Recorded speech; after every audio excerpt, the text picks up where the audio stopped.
Spring break is officially on the calendar, and for municipal management, that means the seasonal risk profile is hitting a peak. Student-led exercise will serve to identify, scope, and develop a potential and first-of-its-kind third space for Atlanta's teens. We look forward to working with Atlanta teens on this project and the final product.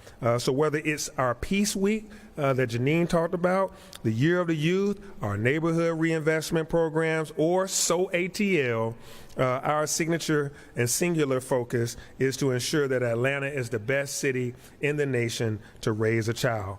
And so with that, now it is my opportunity, it's my honor to introduce Genesis, who is a upcoming Spelman graduate who has been working with the city of Atlanta in a number of capacities for all these years to give us teen insights and youth insights into what we can do better and how we can continue to move forward. Genesis? Thank you.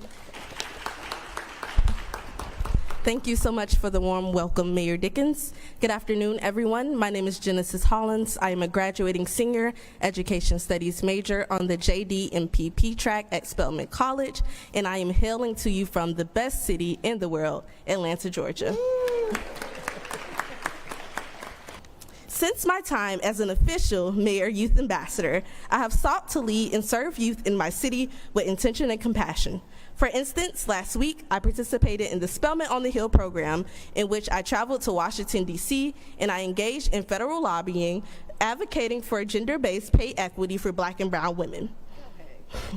Additionally, through the Mayor's Summer Youth Employment Program, I served as a coach and mentor for Chess and Community, working with APS students to strengthen their professional development skills. Each of these experiences has been made possible through intentional investment in youth. As I prepare to graduate from Spelman College, I am not only considering my professional aspirations, but also my future in the city that has invested so deeply in my growth.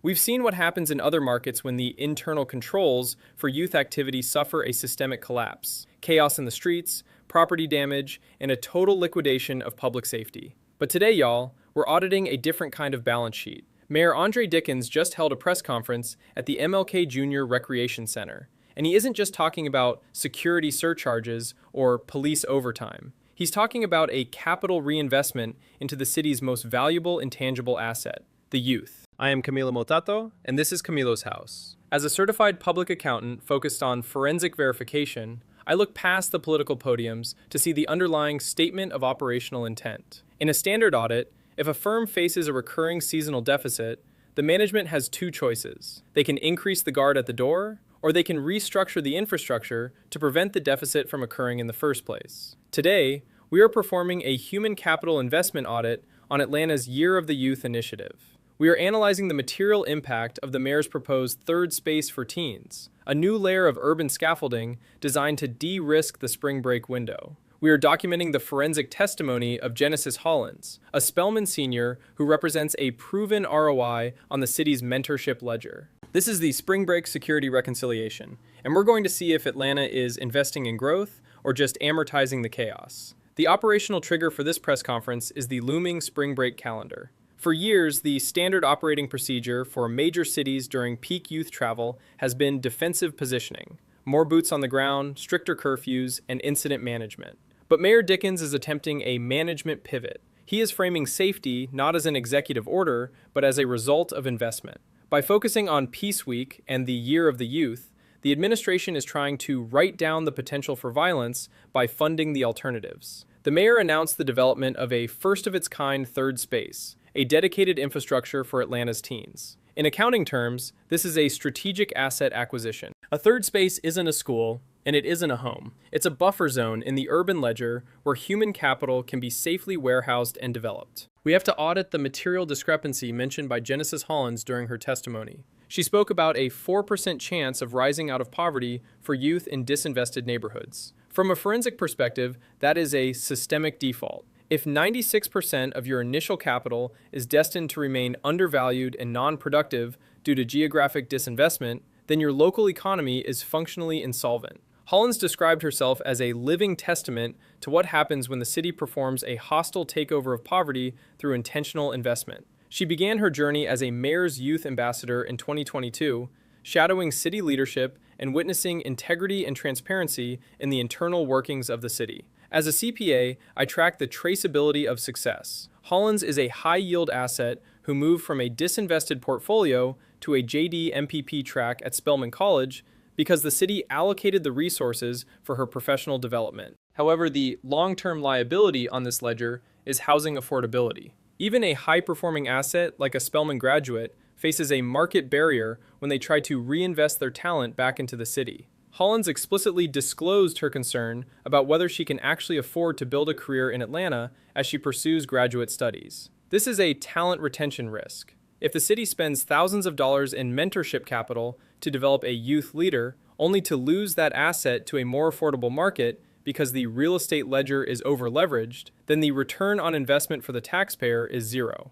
The year of the youth creates the product, but the housing crisis liquidates the result. Mayor Dickens and the APS superintendent are marketing safety, but the voter stakeholders are looking at the cost of living as the primary impediment to a stable future. The Peace Week and Swaddle programs act as the internal controls for this spring break audit. By providing intentional investment in summer youth employment, the city is mitigating the risk of idle time. Hollins served as a coach for Chess and Community, a program that strengthens professional development for APS students. From a forensic performance standpoint, this is peer-to-peer auditing. You have a senior asset training a junior asset, creating a sustainable management chain. But we must also look at the federal lobbying piece. Hollins traveled to Washington, D.C. to advocate for gender-based pay equity. This shows that the Atlanta portfolio is being exported to influence the national ledger. The equity gap for Black and brown women is a structural deficit that prevents total market optimization. We must also audit the timing of the disclosure. This press conference was held at the MLK Junior Recreation Center just days before the seasonal inflow of students begins. From a risk management perspective, this is a preemptive adjustment.